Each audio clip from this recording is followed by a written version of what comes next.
Que le nom du Seigneur soit béni. Alors je disais que ça fait la 9e fois qu'on parle de Zoé. Je regardais les prédications des amis. Je disais, ça c'est la 9e fois qu'on parle de Zoé. On est en train de la manger à toutes les sauces possibles par la grâce de Dieu.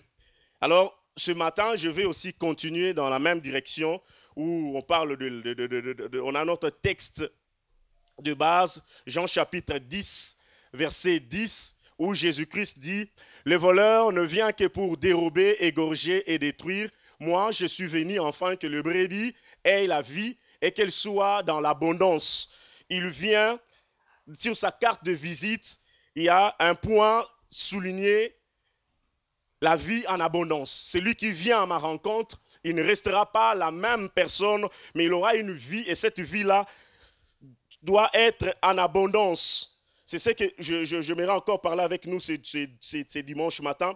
Mais j'ai un texte merveilleux là où je vais tirer le thème que je vais exploiter avec nous. Jean chapitre 6, verset 53.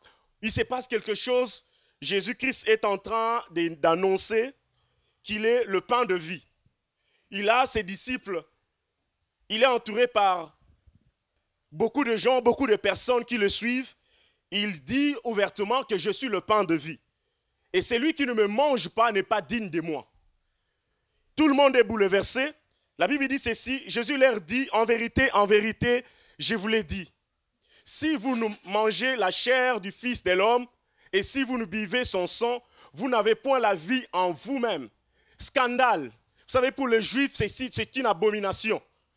Manger le corps humain, boire du sang humain, de toutes les façons, dans le rite, et il devait d'abord verser du sang avant de manger. Dans le sang, il y a l'âme. Il pouvait pas, c'était interdit. Et Jésus leur dit, c'est lui qui mange ma chair et qui boit mon sang à la vie éternelle, la Zoé. Donc pour avoir la vie éternelle, il faut manger et boire le sang de Jésus. Je le réciterai au dernier jour. Celui qui aura mangé le corps du Seigneur et bu son sang, il a la possibilité de résurrection. Il va retrouver la vie après la mort. Car ma chair est vraiment une nourriture et mon sang est vraiment un breuvage. Scandale. Tout le monde s'élève. Il y a l'agitation. La Bible dit, dès ce moment, plusieurs de ses disciples se retirèrent et ils n'allaient plus avec lui. Jésus dit donc aux 12, et vous, ne voulez-vous pas aussi vous en aller? Simon-Pierre lui répondit, Seigneur, à qui irons-nous? Seigneur, à qui irons-nous? Tu as le parole de la vie éternelle. Tu as le parole qui donne la Zoé. Et nous avons cru et nous avons connu que tu es le Christ, le Saint de Dieu. Il y a quelque chose qui se passe là. Moi, j'aimerais parler avec nous, avec un sous-thème, le choix de l'abondance. Vous savez, mon ordi m'a lâché ce matin. Je suis revenu à la vieille époque de feuilles. Voilà. Et alors, j'aimerais parler avec nous sur le choix de l'abondance.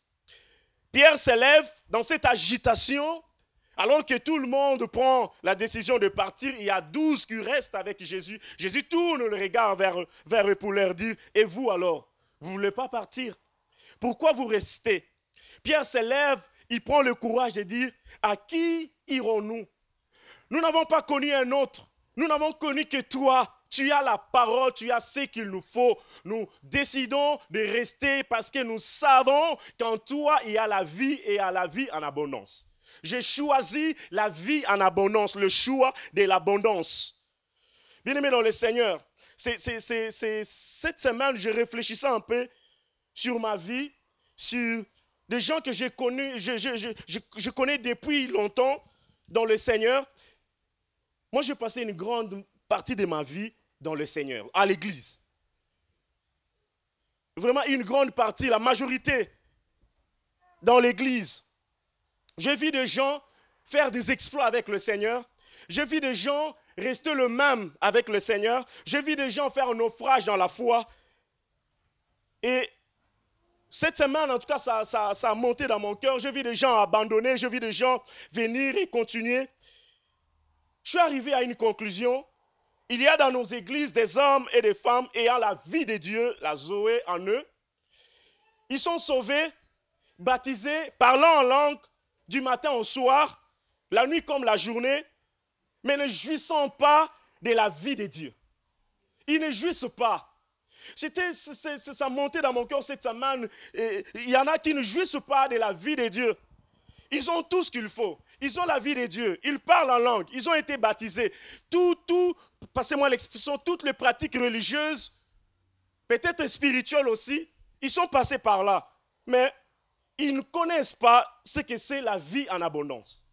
Ils ne connaissent pas la joie que la vie de Dieu apporte. Bien aimé, laissez-moi vous dire, il y a un standing de vie spirituelle, physique même, qu'on acquiert une fois que Dieu vient à notre rencontre. Il y a un niveau de vie, il y a une profondeur que la vie de Dieu, la Zoé de Dieu apporte. Et pour en jouir en abondance, c'est notre responsabilité. Dieu ne viendra jamais jouir de la vie en abondance, de la Zoé en vous. Non. C'est vous.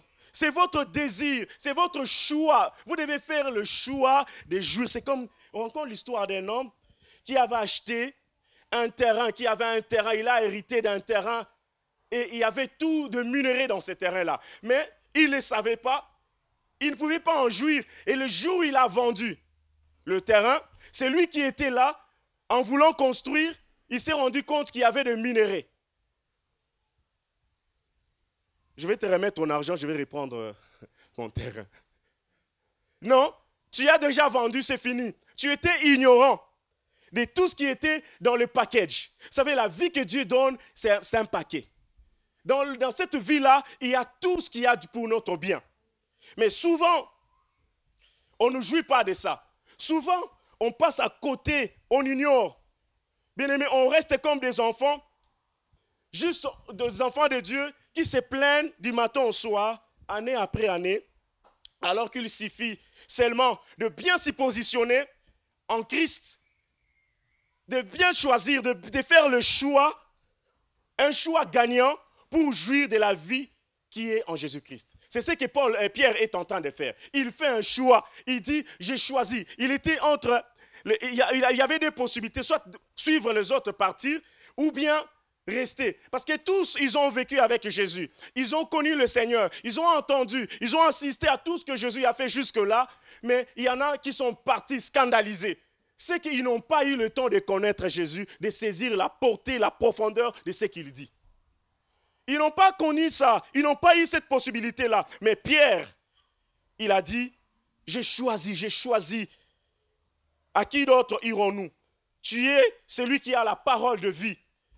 Tu es celui qui a tout. En toi, il y a tout.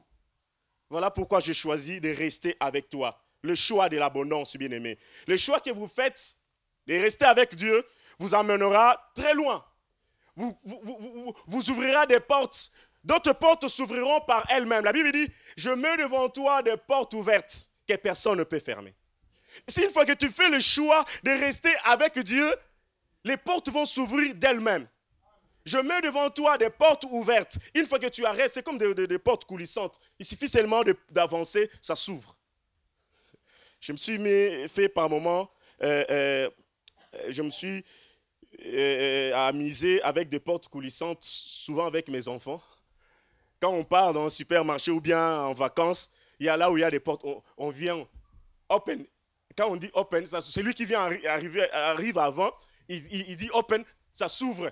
On acclame sur lui. Et bien aimé, c'est comme ça. Une fois qu'on se reste attaché avec Dieu, c'est le choix gagnant. Il y a un verset que j'aime beaucoup, Christian avait lu ça la fois passée. Je vais encore lire ça avec nous. Il s'agit de Marthe. La Bible dit, Luc chapitre 11, verset 25. Or, non, j'ai pris avant. On lit d'abord le premier. On parle de fils prodigue. Il se passe une histoire. Jésus donne une parabole concernant le fils prodigue. Souvent, on a toujours parlé du fils prodigue, mais on oublie de parler, pas on oublie, mais on ne parle pas beaucoup du grand frère. Moi, j'aimerais un peu parler du grand frère. La Bible dit ceci: or, le fils aîné était dans le champ. Lorsqu'il revint et approcha de la maison, il entendit la musique et le danse. Il appela un des serviteurs et lui demanda ce que c'était. Ce serviteur lui dit: ton père et ton frère est de retour, et parce qu'il a retrouvé ton frère est de retour, et parce qu'il a retrouvé en bonne santé, ton père a tué le veau gras. Il s'est mis en colère. Il ne voulut pas entrer. Son père sortit et le pria. L'histoire, c'est quoi? Le fils prodigue, que vous connaissez très bien, il revient à la maison.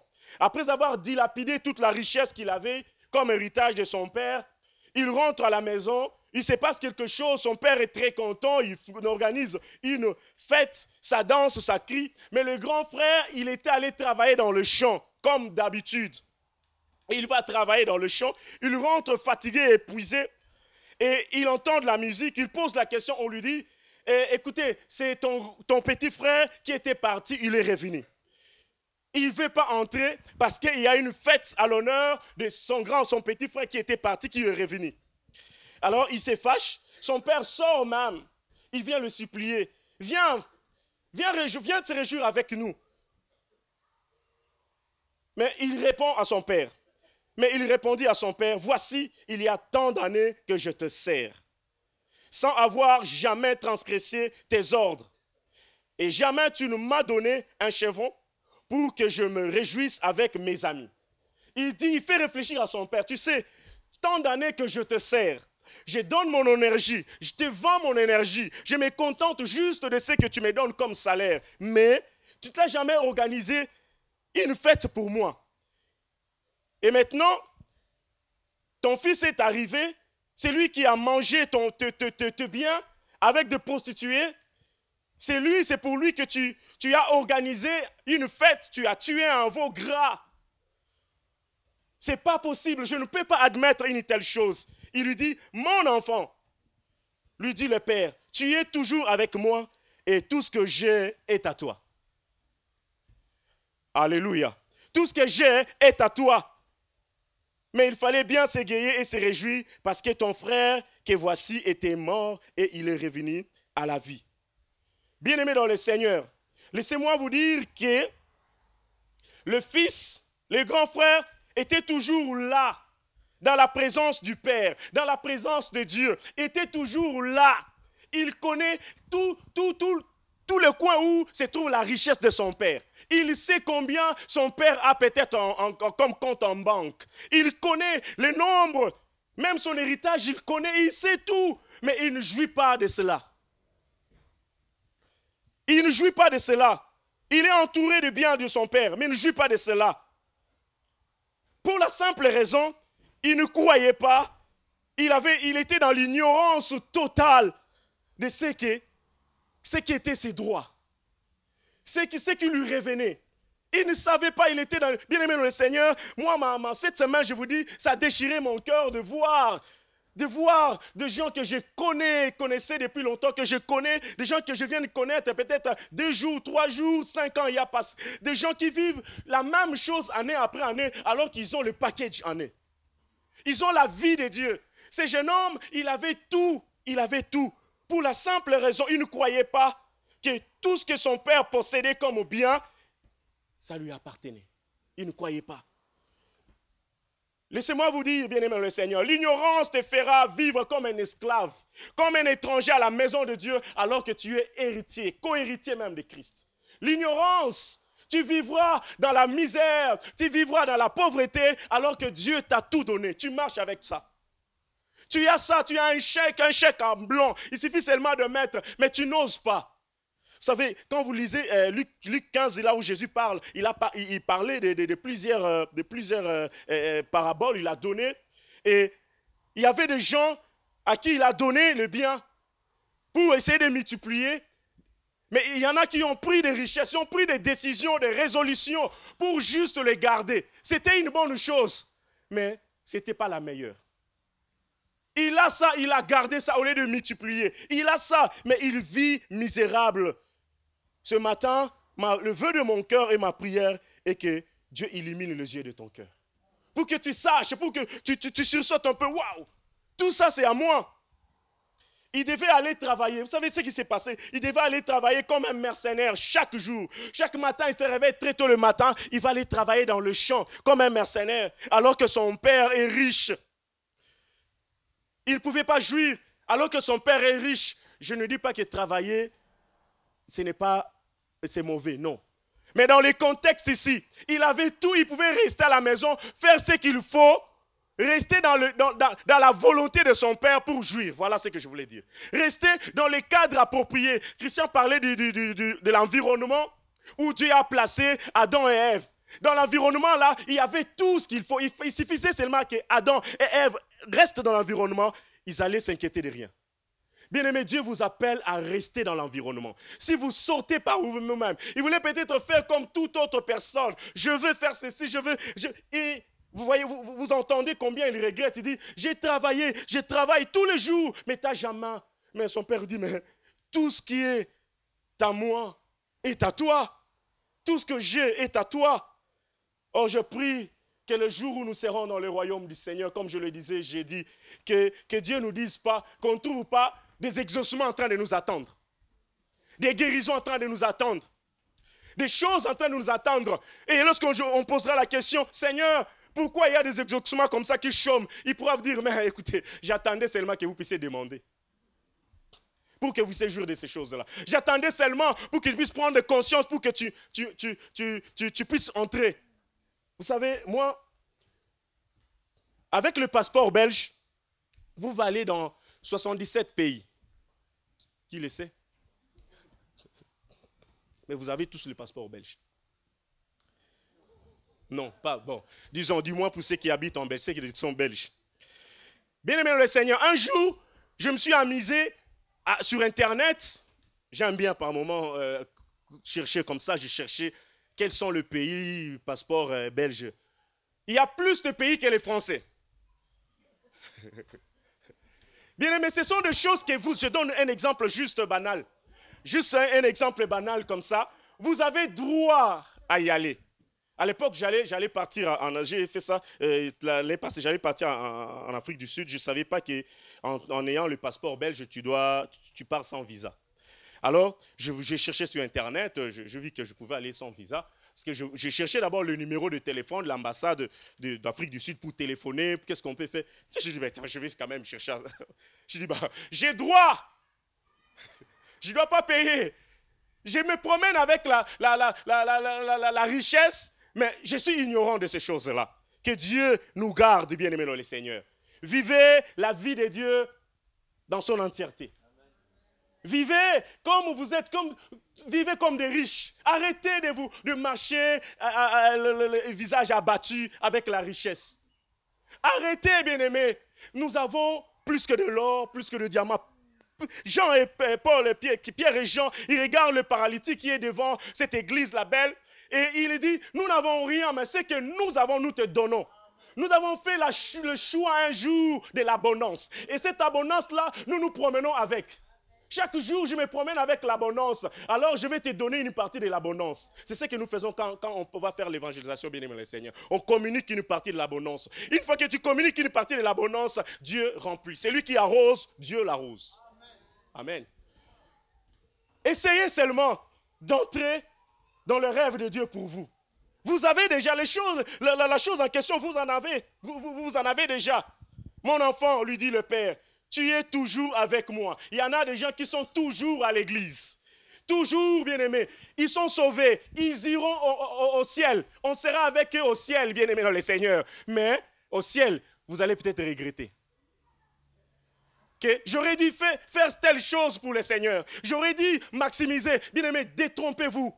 Revenez sur le droit chemin. Arrêtez de vous inquiéter. Il y en a qui sont en train de chercher comment je vais faire ceci pour plaire Dieu. Bien aimé, pour plaire Dieu, il faut rester avec lui. Il n'y a pas un autre secret. Il n'y a pas un autre secret. Tu es tout le temps avec moi. Tout ce que j'ai est à toi. Tout ce que Dieu a est à nous. Mais il faut le savoir. En avoir conscience, afin d'en jouir pleinement. Sinon, nous allons continuer de vivre dans la misère spirituelle, dans la misère physique au quotidien, alors que nous avons la vie de Dieu en abondance en nous. Je refuse d'être cet homme-là qui a tout ce qu'il faut en abondance en lui, mais il est misérable. Misérable. Mais alors, pour savoir que ce que Dieu a est en nous, est en moi, il faut choisir de rester attaché à lui, à Dieu, pour apprendre, pour écouter, pour saisir sa pensée, pour connaître sa volonté, pour connaître ce qu'il veut. C'est là où je vais retrouver le verset que Christian avait donné la fois passée dans Luc chapitre 10. La Bible dit ceci, comme Jésus, Luc chapitre 10, verset 38 à 42, comme Jésus était en chemin avec ses disciples, il entra dans un village et une femme nommée Marthe le reçut dans sa maison. J'aimerais vous dire que Jésus, ce n'est pas la première fois qu'il vient chez Marthe et Marie. Il a l'habitude de venir. Et les commentateurs bibliques, un commentateur que je lisais, il disait que Jésus allait chez Marthe sans pour autant avertir, chez Marthe et Marie. Ils étaient amis. Du reste, la dernière semaine avant sa crucifixion, avant qu'il ne meure, il a passé chez eux. Si vous lisez la Bible, vous allez voir. Il a passé chez eux, avec eux. Il allait manger là-bas et c'était ses amis. La Bible dit ceci. Nommée Marthe le reçut dans sa maison. Elle avait une sœur nommée Marie qui s'étant assise au pied du Seigneur, écoutait sa parole. Marthe, occupée à divers soins domestiques, survint et dit, Seigneur, cela ne te fait-il pas, cela ne te fait-il rien que ma sœur me laisse seule pour servir? Ça ne te dérange pas, ça t'arrange. Là, vous êtes en train de papoter, de parler, de discuter, tout ça. Et moi, je suis en train de préparer la salade, de faire de grillades, de faire ceci, cela, de mettre tous les ingrédients. Après, on va manger, mais ça allait être intéressant si tout le monde met la main à la pâte et on va vite manger. Et puis après, on va discuter ensemble. N'est-ce pas une bonne chose? Je vois ma femme par moment quand on a des invités à la maison, comment elle est là en train de faire tchik-tchak, de toucher à ça, tout ça. Et moi, je suis en train de papoter, de parler là-bas. Elle vient, elle amène à manger. Et puis elle va, à un moment donné, viens t'asseoir aussi, on parle ensemble. Par moment, je me sens gêné, je dois aller donner un coup de main à la cuisine. Et puis on amène, moi j'arrange la table, tout ça.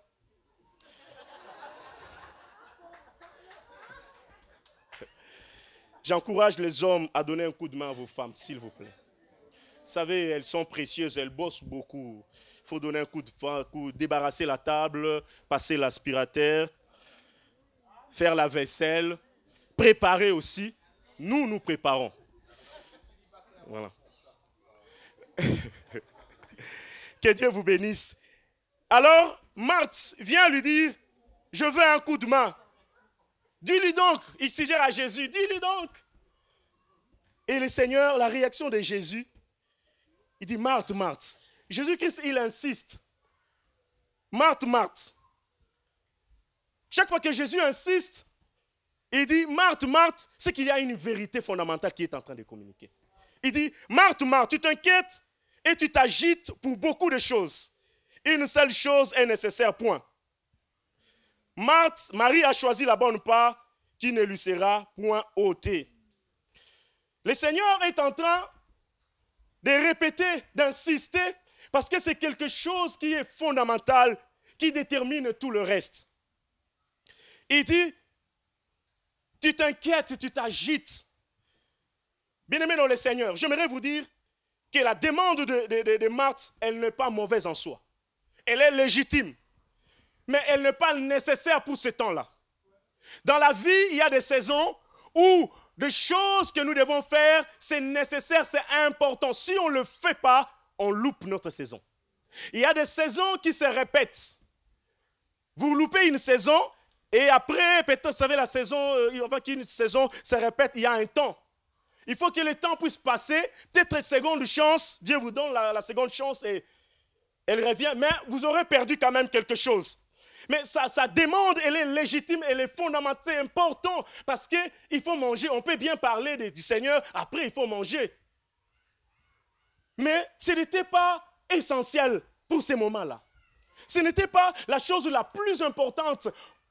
Ce qu'elle demandait, c'était bien, mais ne conduisait pas à la vie en abondance. Ça conduisait à une vie bios, la construction de notre corps. Mais ça ne conduisait pas à quelque chose d'éternel. Or, ce que Dieu nous donne, lorsqu'on est attaché à lui, c'est quelque chose d'éternel. Ce qui est éternel, ce qui est spirituel, conduit tout ce qui est physique. C'est pour cela que Jésus-Christ pouvait dire, cherchez premièrement le royaume de cieux et tout vous sera donné par-dessus. Il passe un message pour dire, ce que tu demandes, c'est bien, Marthe, Marthe, écoute-moi. Une seule chose est nécessaire. Marie a choisi la bonne part. Une chose est l'essentiel, bien-aimé. Ce qui est l'essentiel dans la vie, il faut trouver l'essentiel. À chaque période de votre vie, vous devez comprendre de quel côté. Approchez-vous du Seigneur, attachez-vous à Dieu pour savoir de quel côté le cœur de Dieu bat pour vous. Lorsque vous saisissez de quel côté le cœur de Dieu bat pour vous, vous avez la pensée de Dieu. Bien-aimé, laissez-moi vous dire, tout ce que vous allez faire, ça va réussir parce que l'Éternel sera avec vous. Marie a choisi l'essentiel, ce qui est nécessaire, la chose la plus importante que personne ne pourra lui enlever. Christian nous parlait un peu de choses qu'on pouvait nous voler. Mais moi, en lisant ces passages, j'ai cherché un peu à comprendre c'est quoi nécessaire, c'est quoi. Les dictionnaires me disent, c'est ce qui est indispensable, essentiel, obligatoire. Si tu ne le fais pas, tu passes à côté. Jésus qui s'explique à Marthe, il dit, si tu ne fais pas ça, tu passes à côté. Malgré tout ce que tu vas faire, c'est bien, mais ce n'est pas encore le moment. Bien-aimé, dans la vie, il y a des choses, beaucoup de choses qui sont nécessaires et essentielles pour chaque saison, pour chaque temps dans notre vie. Si vous ne faites pas ces choses-là, demain ou après-demain, vous allez regretter. Par exemple, les études. J'ai rencontré des gens doués, avec des charismes, qui font, par exemple, sur tout ce qui est informatique. Moi, je connais des gens doués, ils n'ont pas un diplôme. Parce qu'ils n'ont pas un diplôme, en Europe en général, si vous n'avez pas un diplôme, c'est un peu compliqué. Alors qu'ici, on te demande, quand tu te présentes, on te dit, tu as quel diplôme? Mais alors qu'en Amérique du Nord, on te demande, qu'est-ce que tu sais faire? Des réalités différentes.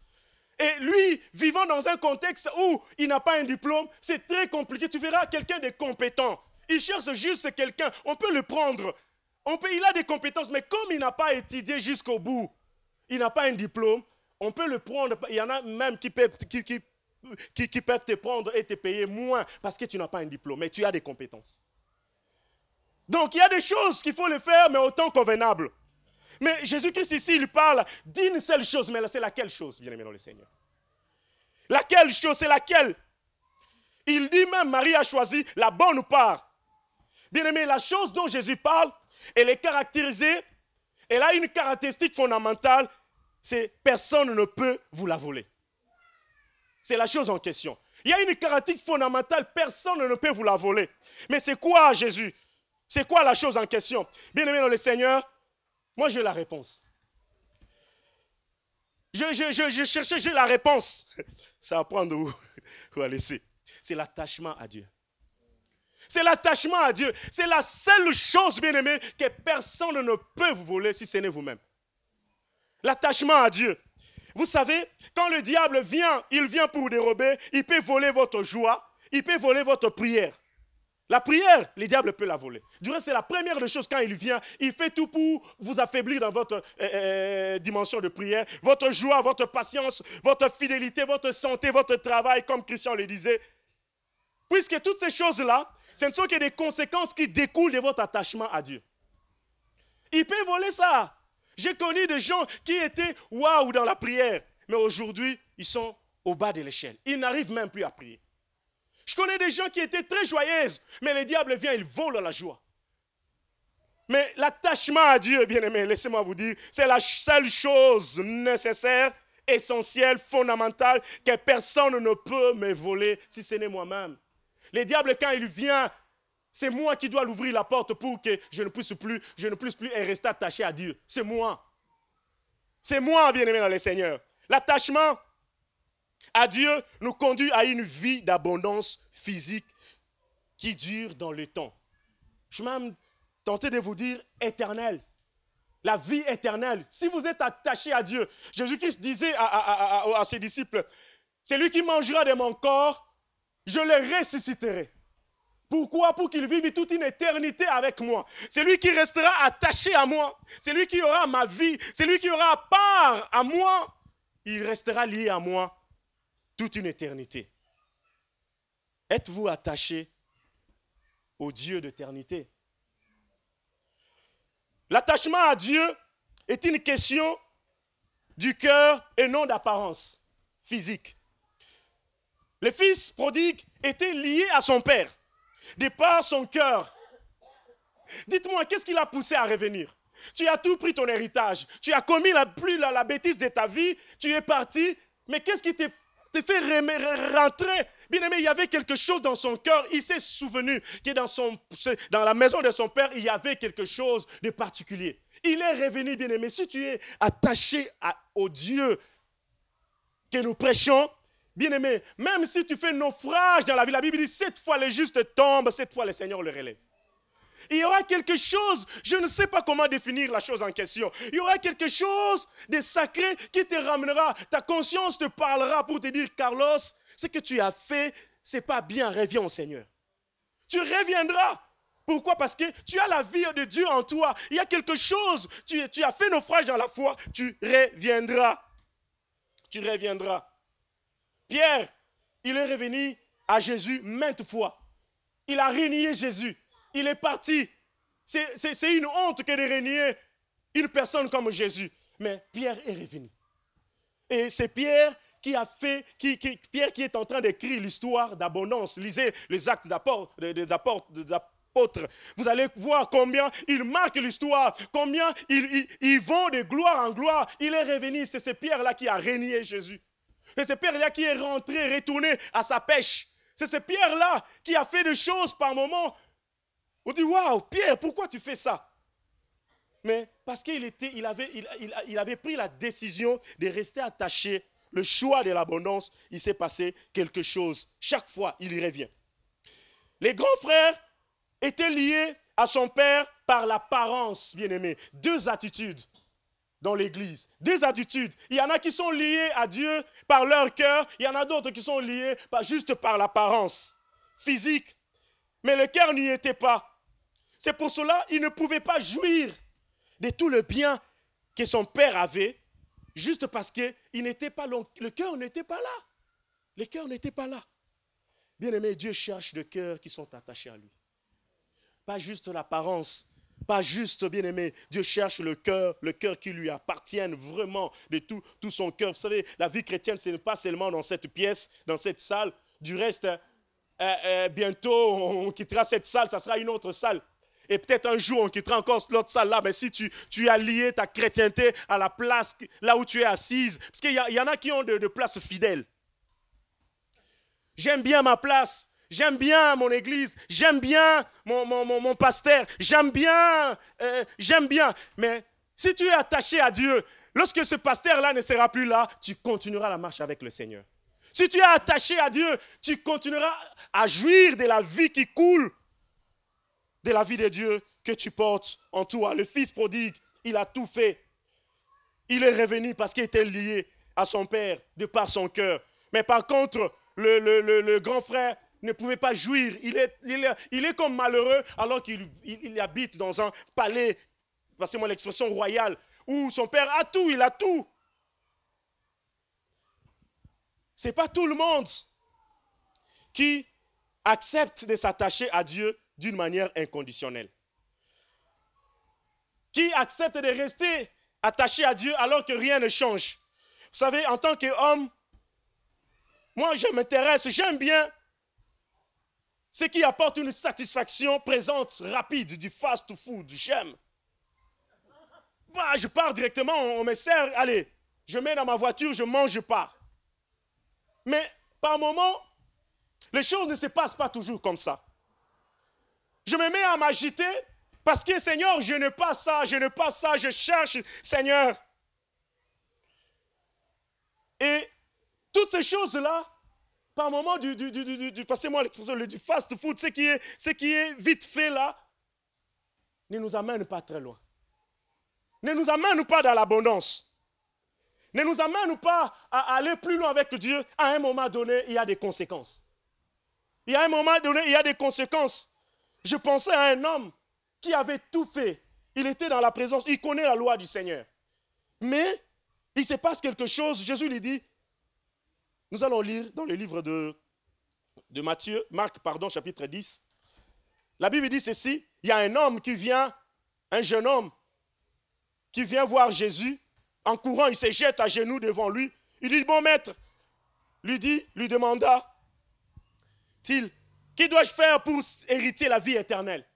Mais tout ce qu'il avait fait ne lui permettait pas. Il s'est rendu compte qu'il y avait quelque chose qui manquait. Jésus lui répondit, pourquoi m'appelles-tu bon? Personne n'est bon si ce n'est Dieu seul. Tu connais les commandements. Il cite un peu les commandements.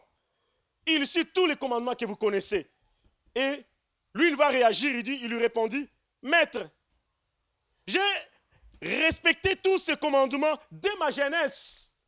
Une manière de dire, je suis sérieux comme tu me vois là. Mais mon sérieux, tout ce que j'ai, ne semble pas à la vie éternelle. Ne semble pas à l'abondance. Vous savez, c'est ce que je vous disais au début. Il y a des gens qui font tout ce qu'il faut faire, mais ils ne jouissent pas de la vie de Dieu. Léon regardait Jésus le main et lui dit, il te manque une chose. Va, vendre tout ce que tu as, donne-le aux pauvres et tu auras un trésor dans le ciel. Puis viens et suis-moi. Waouh, c'est là où les choses se compliquent un peu. La Bible dit, mais l'homme s'assombrit. Ça, c'est la version Louis 21. L'homme s'assombrit à cette parole et s'en alla tout triste car il avait de grands biens. Waouh. Tout ce que j'ai, je dois le céder pour rester attaché à Jésus, pour suivre ces gars. Je ne sais pas si comment ça va se passer après. Bien aimé, c'est là où il y a les problèmes. Si vous ne restez pas attaché à Dieu, vous ne pouvez pas. Il n'y a pas une autre solution. Une seule chose est nécessaire. L'attachement à Dieu. Jésus le regarde, l'apprécie.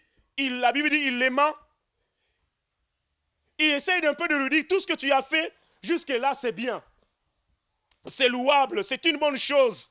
Il aime son attitude, sa manière de se donner à la pratique de la loi du Seigneur. Mais il dit, il te manque l'essentiel, qui te conduira à une vie en abondance, à une vie éternelle. Jésus lui propose la solution qui amène à l'abondance. Il lui dit, va vendre tout ce que tu as, donne-le aux pauvres, puis viens et suis-moi. Alors tu auras tout, tu auras la vie éternelle. Et dans le package qu'on appelle la vie éternelle, il y aura tout ce que tu auras perdu. Alléluia. Si vous avez ce package-là, vous aurez tout ce que vous avez perdu. Dans le Seigneur, qui perd, gagne. Qui perd, gagne. C'est comme vous jouez au jeu de dames. Qui perd, gagne. Bien-aimé le Seigneur. Qu'est-ce que vous avez perdu pour rester attaché au Seigneur? Dans le Seigneur, si tu n'acceptes pas de perdre, tu ne pourras pas jouir de l'abondance. Tu ne pourras pas jouir de bien-aimé. On peut parler de la vie chrétienne, de l'abondance, de la vie chrétienne du matin au soir. Mais si vous ne choisissez pas de perdre quelque chose, vous ne pouvez pas gagner, aller très loin dans l'abondance. Les jeunes hommes, tristes, la Bible nous dit, il va prendre son chemin. La Bible ne nous dit pas qu'il est revenu après avoir réfléchi. Une seule chose est nécessaire. Écoute-moi bien, vends tout ce que tu as et tu accéderas dans l'abondance. L'attachement à Dieu, je vais terminer pour vous dire, l'attachement à Dieu ou à la vie, à l'abondance, n'exclut pas de problème. La Bible dit, le malheur attend souvent le juste, mais l'Éternel en délivre toujours. Si tu prends la décision de rester attaché à Dieu, de porter en toi la vie de Dieu, de marcher avec Dieu, attends-toi aussi aux problèmes. Il y aura des problèmes, il y aura des tentations, il y aura la maladie, il y aura tout ceci, il y aura cela. Mais sache-le bien avec moi que l'Éternel t'en délivrera toujours. La Bible dit, il te délivrera toujours. C'est facile de rester attaché à Dieu quand tout va bien. Vous savez, cette semaine, je ne me sentais pas bien. Et j'ai expliqué à ma femme, souvent quand je lui explique que je ne me sens pas bien, peut-être, bon, soit il me demande d'aller voir Zor. Bien.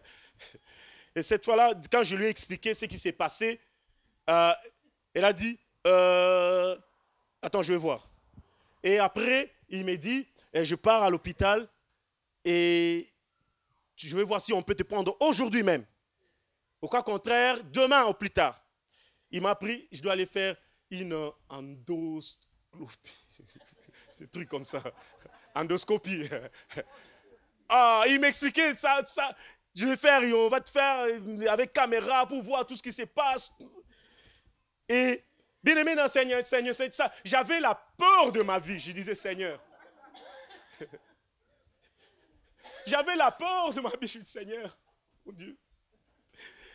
Bien aimé, il y a certaines choses, il ne faut pas qu'on les sache. Vous comprenez? Tu as tellement peur, il me dit, je lui explique, c'était quand? Vendredi, je crois. Vendredi, je lui explique, non, mais ça va maintenant, ça va bien maintenant. Et il me dit, non, mais écoute, vas-y quand même. Si ça va bien, mieux même, gloire à Dieu. Au moins, tu vas comprendre quelque chose, tu vas comprendre qu'est-ce que ça se passe quand on fait cet examen-là. Bon, elle part au boulot, moi j'ai les rendez-vous. Je restais, avant ça je priais, après je ne voulais pas partir. Je voulais me dire non, mais je ne voulais pas partir. Je ne savais pas comment lui dire, je vais le tromper, tout ça. Mais bref, je suis allé retrouver la solution. Et on a fait l'examen, on me faisait l'examen. J'ai regardé sur l'écran comme ça tout ce qui se passe à l'intérieur ici. Alors, le médecin, il m'expliquait, il me dit ça, il parlait. Et après, il me dit, mais il n'y a rien de quinta. Mais ça faisait mal quand il me disait, il me parlait, il me disait, il n'y a rien. Il me disait, moi, je ne vois rien. Dans mon cœur, je disais, merci Seigneur, merci Seigneur. C'est pour vous dire, vous pouvez avoir la vie de Dieu, mais cela n'exclut pas des problèmes. Il y a un homme que vous connaissez très bien, le temps me manquerait de parler de lui. Job, il s'appelait. Juste parce qu'il était attaché à Dieu, il vit le pire moment de sa vie, juste parce qu'il est attaché à Dieu.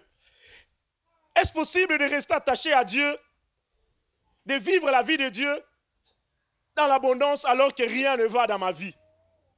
Et écoutez, la Bible, au verset 6 du chapitre 2 de Job, la Bible dit, l'Éternel dit à Satan, voici, je te les livre. Ça me fait mal. C'est Dieu lui-même qui livre son enfant, c'est lui qui est attaché à lui. Il dit seulement épargne sa vie. Ne touche pas à sa vie, il doit vivre. Même si son corps est détruit, même si tu détruis son corps, mais sa vie ne touche pas. Bien-aimé, laissez-moi vous dire ce matin, peut-être le diable viendra toucher ton corps, mais Dieu se lève pour dire, ta vie ne touchera pas. Elle est sacrée, ta vie. Elle ne touchera pas. Le diable peut venir voler ta santé, mais ta vie, frère, soeur, il ne touchera pas, je te le dis au nom de Jésus. Il ne touchera pas. Il n'a pas touché à sa vie. Il n'a pas touché. Il le frappe. Job n'a un ulcère malin. Job, il est là. Sa femme vient lui dire, écoute, Job. Vous savez, dans des moments compliqués, on t'appelle plus chéri. On te dit, Job. Job, maudit le Seigneur, tu demeures ferme dans ton intégrité. Maudit Dieu et meurs. Moi, je croyais qu'il allait dire, maudissons Dieu et qu'on y aille à deux, comme on s'aime bien. Mais dit, maudit le Seigneur, meurs, toi tu vas, moi je vais rester. Peut-être, qui sait. Non. Dans des moments compliqués, bien aimés, la solution c'est l'attachement à Dieu. J'aime le Seigneur, c'est bien aimé Job, il dit, oh je voudrais que mes paroles fussent écrites, la douleur, il répond à Bildad, qu'elles fussent écrites dans un livre. Je voudrais avec un burin de fer et avec du plomb, elles fussent pour toujours gravées dans le roc, pour que les générations qui viennent comprennent qu'il y a quelqu'un qui est passé par la vallée de l'ombre de la mort, il en a souffert, mais je sais, j'aime ça, mais je sais que mon Rédempteur est vivant. et qu'il se lèvera les derniers sur la terre des vivants. Je sais, écoutez ce qu'il dit, quand ma peau sera détruite, il se lèvera. Quand ma peau sera détruite, quand j'aurai ma peau collée sur mes os, quand mon corps sera détruit, il se lèvera. Quand je n'aurai plus de chair, je verrai Dieu. Alléluia. Je le verrai. Écoutez ce qu'il dit, il me sera favorable. Ce matin, je prie que nos yeux s'ouvrent pour que nous puissions comprendre le faveur qui se trouve dans la vie que Dieu nous donne.